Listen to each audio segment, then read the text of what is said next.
What if I told you your voice determines your reality? You've all heard the saying, it's not what you say, it's how you say it. But it's so much bigger than how you say it. It's about microscopic sounds, tiny sounds in your voice the size of a grain of sand, and how those sounds are interpreted by your listener's subconscious that can cost you everything. For the last 3 decades, I've been researching and collecting data on something I call psychology of the voice. And with quantifiable evidence, I can tell you today that every voice has a block of sounds in it, and this block of sounds creates barriers to connection and blocks authenticity, costing our greatest desires and ultimate success. I call them voice masks, and they're like Halloween masks. They're meant to hide your real identity, but they're invisible, just an armor of sounds that we hold so diligently to protect us from our deepest, darkest fears of judgment, rejection, abandonment, and our own worthiness. The data shows me that everyone has voice masks, and we can have multiple voice masks and different masks in different scenarios, in different situations, with different people. And that these masks are costing us 30 to 90% of our influence, impact, and income. What do these masks look like when we explore them in our own lives? Limited confidence, an inability to connect or captivate our listener, missed opportunities, unfulfilled desires, and absolute exhaustion from pretending to be someone we're not. Beyond the research and the data, how do I know this? Growing up, I was meant to be seen and not heard. My voice wasn't valued. I wasn't allowed to express myself, especially not any of the negative emotions, and never the word no. That would guarantee what my siblings and I would later call the terrifying wrath of Doris, my mother. But to me, even worse was the silent treatment for days and days.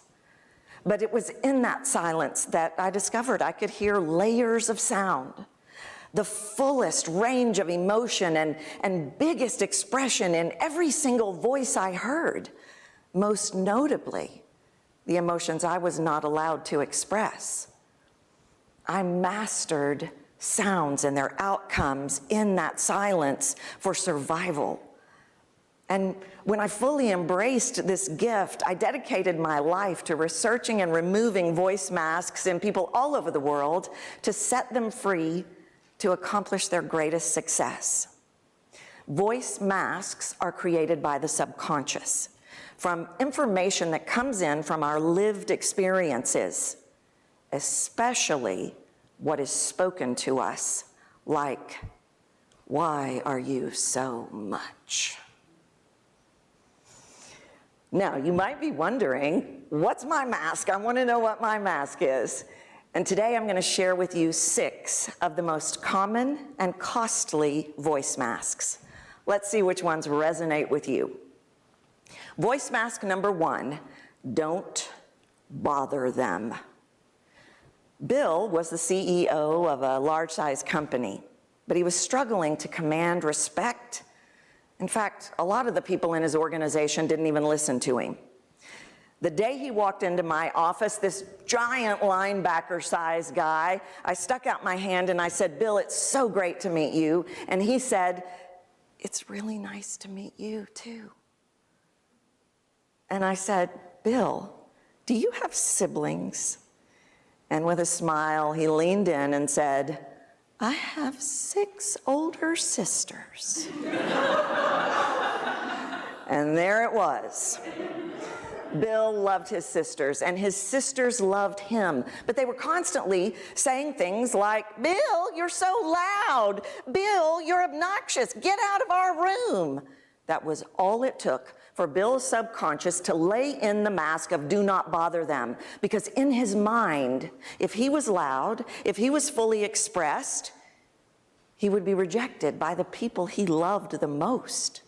So he incorporated the sounds of that mask, quiet, withdrawn, sometimes saying nothing at all. The cost for Bill? The worst. He wasn't heard. And he wasn't able to be the leader that he knew he was capable of being. Voice mask number 2, control. Karen was very successful in her professional career, but now she was building her own coaching business. She was an action taker. No nonsense, problem solver. Karen got stuff done, but she was struggling to build her business. The reason, her desperate need to control the narrative of her own worthiness in others' eyes and opinions, is what created the voice mask that cost her.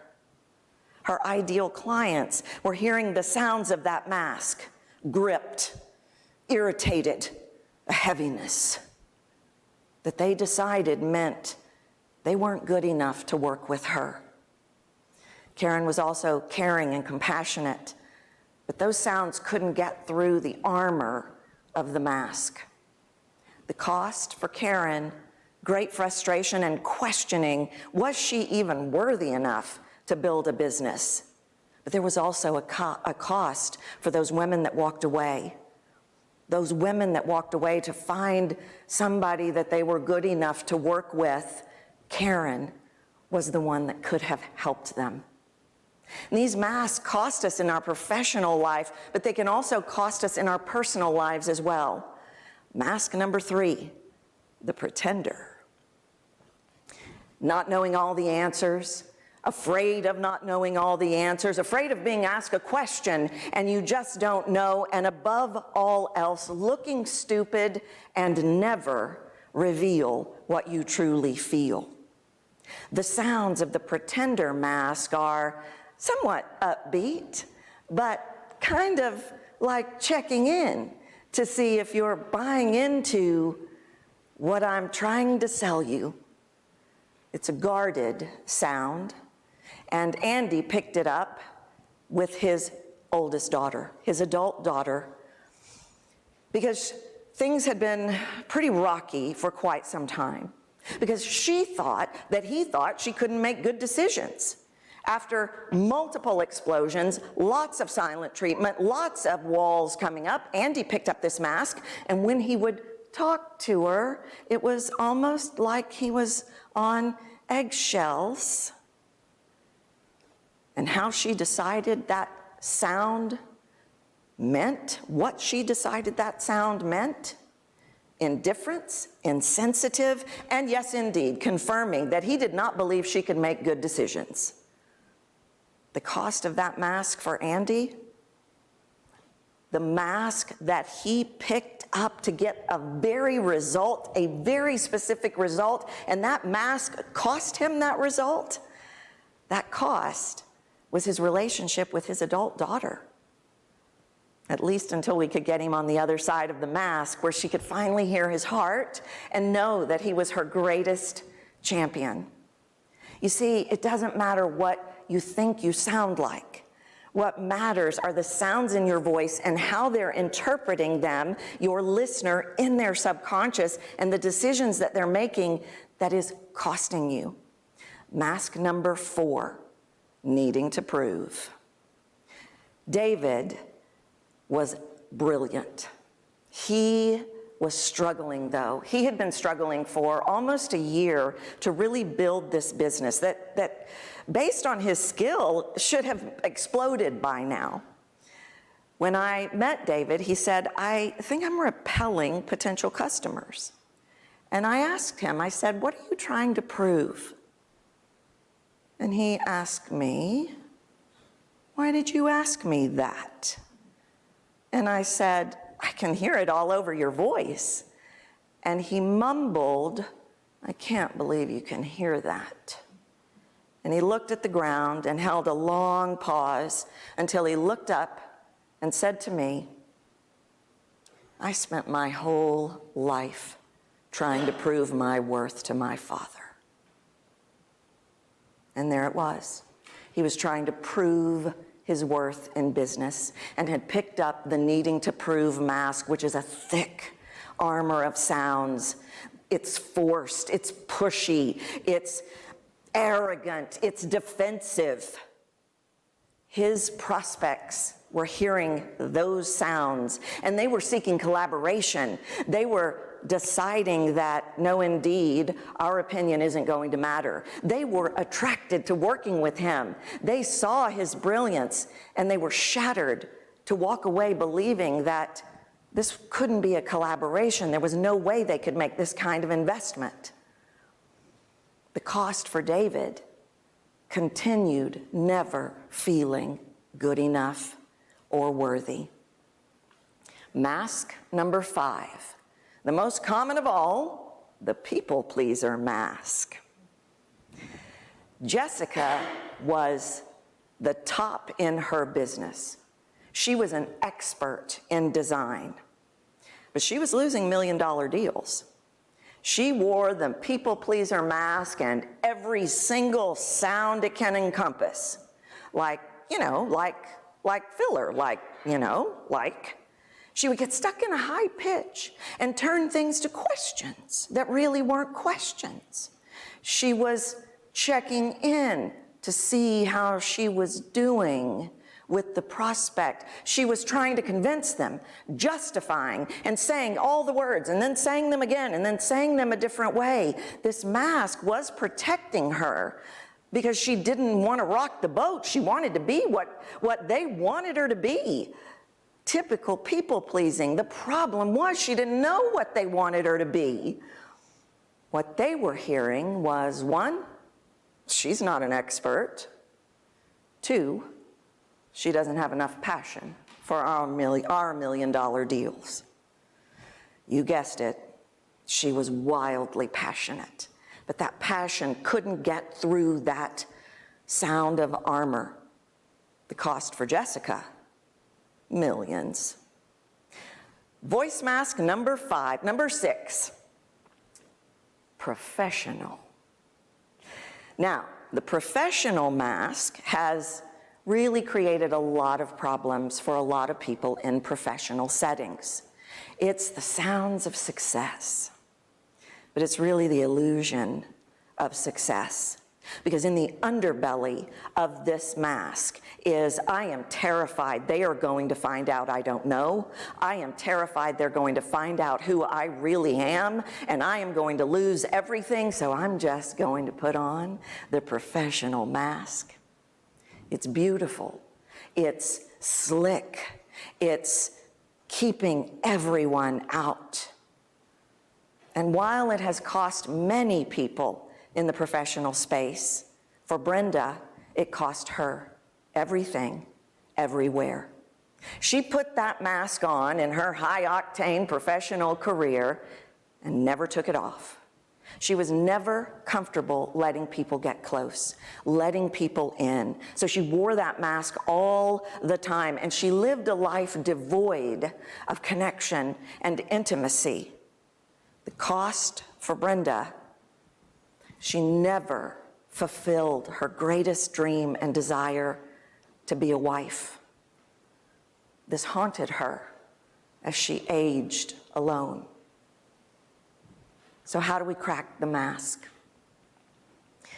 The next conversation you have today, whether it's with one person or hundreds, instead of thinking about what you usually think about, which is, what am I going to say? What are they going to say back? How's this going to land?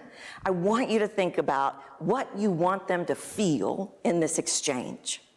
When I think about what I want you to feel in this exchange with me today at TEDx, I can think of 3 things. First, I want you to feel like you've known me your whole life. Second, I want you to feel like you can trust me. Third, I want you to feel like I know what I'm talking about.